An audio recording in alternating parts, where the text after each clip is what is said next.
We're installing a sump pump line to a French drain system. Just wanted to show you what this system looks like. Every one is a little different. They're tailor-made to the home and the lot and the conditions.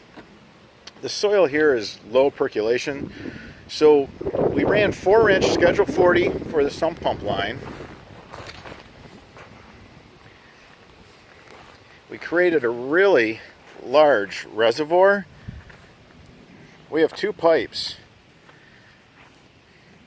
We're going to fill this full of stone.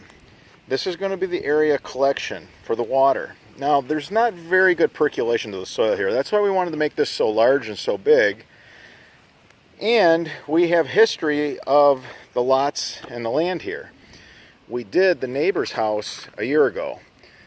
There was water between the homes, so we ran a pipe down the side lot here, right to where these 2 pipes end.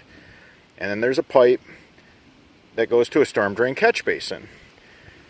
We have a common area, and all the water ends up right in the swale and evacuates. We just need to get the water to this point.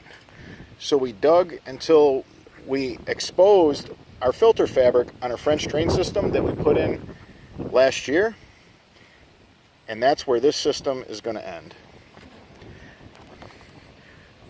For outdoor sump pump lines to daylight or outdoor sump pump lines to a French drain, give us a call.